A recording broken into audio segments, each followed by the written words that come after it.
ஓம் சாந்தி. B.K. Surajbhai அவர்களின் தாரணை வகுப்பு மார்ச் 4, 2024. நாம் அனைவரும் இறை குடும்பத்தின் மகான் ஆத்மாக்களாவோம். தேவகுலத்தின் மகான் ஆத்மாக்களாவோம்.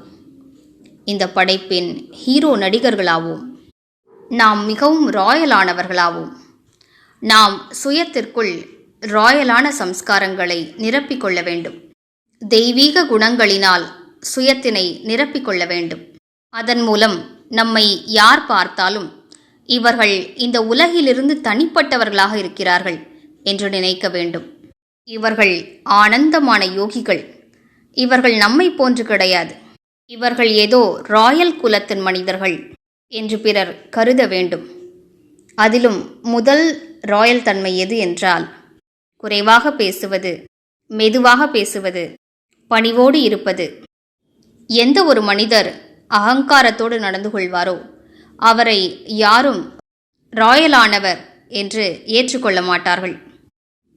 எந்த ஆத்மாக்கள் யோகத்தில் இருந்து நடந்து கொள்வார்களோ அவர்களது நடவடிக்கைகள் மிகவும் ராயலாக இருக்கும். யார் யோகத்தில் நிலைத்திருந்து உணவருந்துவார்களோ அவர்கள் உணவருந்துவது கூட ராயலாக இருக்கும். யார் பிறரை ஆன்மீக பார்வையில் பார்ப்பார்களோ அவர்களது பார்வை கூட அலௌகீகமானதாக இருக்கும். நாம் அனைவரும் இப்படிப்பட்ட தெய்வீக குணங்களினால் சுயத்தினை நிறைத்து கொண்டே செல்வோம். பாபாவின் மகா வாக்கியங்கள்: உங்களது முகமும் நடவடிக்கைகளும் தந்தையின் சேவை புரியும். அனைவரையும் பாபாவின் பக்கம் கவர்ந்தெழுக்கும். நாம் அறிந்து கொள்ள வேண்டும், அனைத்திலும் பெரிய ராயல் தன்மை நமது தூய்மை தன்மையாகும். நமது தூய சம்ஸ்காரங்கள் அதிகரிக்கும் போது நமது ராயல் தன்மை அதிகரிக்கும். பொதுவாக நடப்பது என்னவென்றால், காமம்தான் கோபத்திற்கு பிறவி கொடுக்கிறது. காமத்தினால்தான் மனிதர்களுக்குள் ஆசைகள் அதிகரிக்கின்றன. காமத்தினால்தான் கர்மேந்திரியங்களின் ரசனை அதிகரிக்கிறது. அகங்காரம் நிறைந்தவராக மனிதரை ஆக்குவதும் இந்த காமம்தான். பொறாமை, வெறுப்பு, எனது உனது என்பது போன்ற விஷயங்களிலும் அது மாட்டிவிடுகின்றது.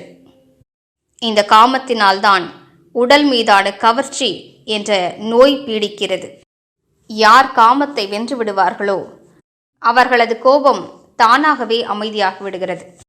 தூய்மையாக கூடிய காரணத்தினால் அவர்களுக்கு மிகுந்த ஆனந்தம் கிடைக்கிறது. அதனால் உலகாயத சுகங்கள் அவர்களுக்கு மதிப்பற்றவையாக தோன்றுகின்றன.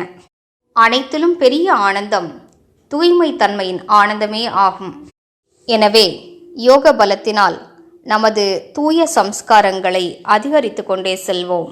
நமது தூய்மை தன்மை இந்த உலகிற்கே மிகப்பெரிய விஷயமாகும். இது உலகிற்கே அலங்காரமாகும். சிறிது தூய ஆத்மாக்களே தனது தூய அதிர்வலைகளால் இயற்கையை தூய்மையாக்கி விடுவார்கள்.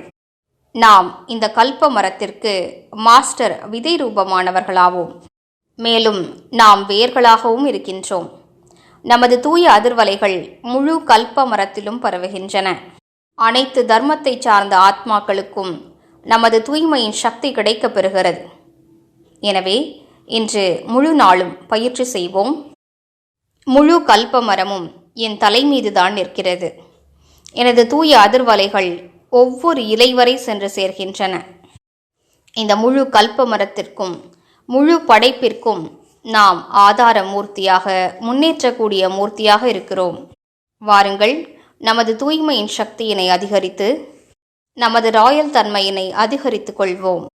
நமது நடவடிக்கைகளை உயர்த்துவோம். எந்த ஆத்மாக்கள் ராயலானவர்களோ அவர்கள் மிகவும் திருப்தியானவர்களும் ஆவார்கள். அவர்களது சித்தத்தில் அனைவருக்காகவும் அன்பு இருக்கும். அவரது வார்த்தைகளில் எந்த கடுமைத்தன்மையும் இருக்காது. அவரது ஒவ்வொரு வார்த்தையும் பிறருக்கு நன்மை செய்யக்கூடியதாக இருக்கும். அவர்கள் நடக்கும்போது பரிஷ்தாக்கள் நடக்கிறார்கள் என்று பிறருக்கு தோன்றும். அவர்கள் அன்னப்பறவையை போன்று நடப்பார்கள். நாம் அனைவரும் ராயல் தந்தையினுடைய ராயலான குழந்தைகளாவோம். சிந்தனை செய்வோம். எனது ஒவ்வொரு கர்மத்திலிருந்தும் பிறருக்கு ராயல் தன்மை தென்பட வேண்டும். எனது நடவடிக்கைகள் ராயலாக இருக்க வேண்டும்.